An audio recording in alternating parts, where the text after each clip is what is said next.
Drum is very important to us. It sets the tone to all our for our ceremonies. We need it. As you see right now, we're waiting for the proper drum to be here to start the gourd dancing. And different drums know different songs for different things. We have because we have songs for all kinds of occasions. There's so many. We have thousands and thousands. There's a book that you can look at. There's like 5,000 songs, in these books, and all our songs, and their story, their prayers. They're actually prayers that we send, up to the Creator, to Ngashala, Wakantanka, and the drum is like the heartbeat, of Mother, our Mother. It's like the universe. It represents the universe and the womb, inside of a mother. And the first thing we hear is that, that heartbeat,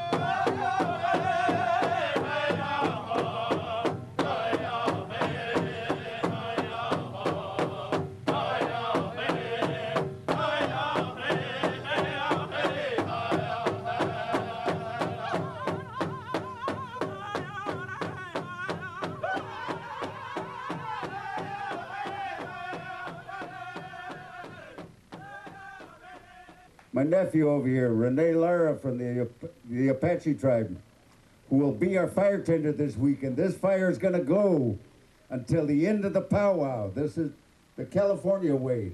We have big times, and we always have a fire during our big times.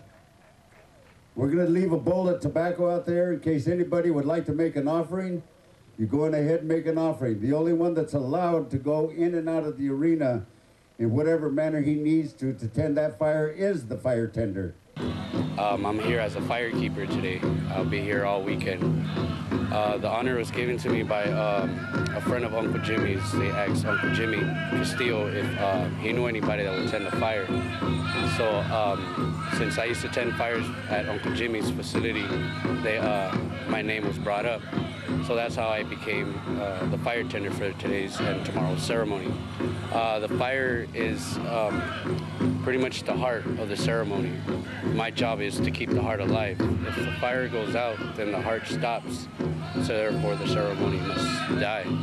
So my job is pretty much to continue the ceremony, to continue the sacred fire. And I will be up all night without even sleep till next morning, till Saturday, Sunday, till the powwow ends. And so I dance an intertribal style called the Northern Traditional Dance. And it originated out in the Central Plains amongst the Omaha people, and it's kind of grown and developed from there, and a lot of different dance styles have sprung from some of the older traditional stuff. So you're seeing a pretty good mix of the old mixed with the new. Everything's sort of evolved into what it is today. But there are also some Chumash and Ohlone tribes here that are doing their very specific tribal dances, and their outfits look really different than ours. So it's kind of unique that this event is bringing in all kinds of different styles. You see a lot of the old military society elements because it was a warrior's dance. That northern traditional style is very contemporary nowadays, but it's still very traditional. So you still see things like breastplates. I still carry shields and war clubs. I use a brain tan buckskin, and I use a lot of beadwork, and I still carry my medicine with me. The hat itself actually is from a military society, and the split horn, buffalo horns on the hat are actually pretty significant as well. You sort of have to achieve a few things before you're able to be regarded enough to wear some of those. I started doing fancy when I was in my early teens, and that's the style of dance that I do. It's called fancy shawl, women's fancy shawl, and it's more of a contemporary dance. because women were not actually allowed to do this style of vigorous dancing until about the 70s when women started experimenting and kind of pushing the envelope on what they wanted to dance. And so around the 70s, mid-70s, women started doing this style, kind of emulating the men's movement, and then they started adding the shawl, which is the quintessential element to women's fancy shawl. Mine has horses, and a lot of times our powwow regalia is really representative of things that are important to us, elements of our tribe or designs that belonged in our family. For example, my outfit is kind of a collaboration between myself and my husband, because he's Plains, and so the horses were very important to the Plains. And then I have a lot of florals, because in the Eastern Woodland tribes, that was our design traditionally. We used a lot of flowers in our beadwork.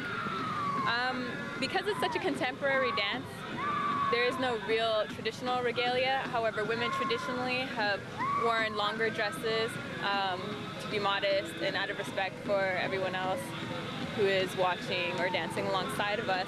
Also, the leggings and the moccasins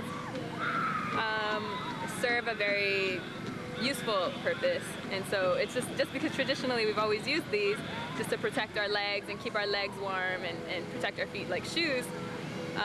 It's just a part that we've added, and the rest of it, the style of it, is really just up to every individual dancer, just whatever appeals to us. Passing down the traditional ways of the Red Nation to the youth is critical in keeping the spirit and rich culture alive. My dress, I'm a jingle dress dancer, modern powwow. There's 365 cones on my dress. 365 cones represent a prayer for each day of the year. It's a medicine dance from the Anishinaabe in Minnesota. A lot of people think that Native Americans ceased to exist, especially on the East Coast and on the West Coast, because of all the Spanish and English settlers that came in so quick, whereas the Midwest, there weren't too many like invasions and stuff like that. So it's really important to keep our culture and our language and stuff alive, because then if not, then there won't be any natives left.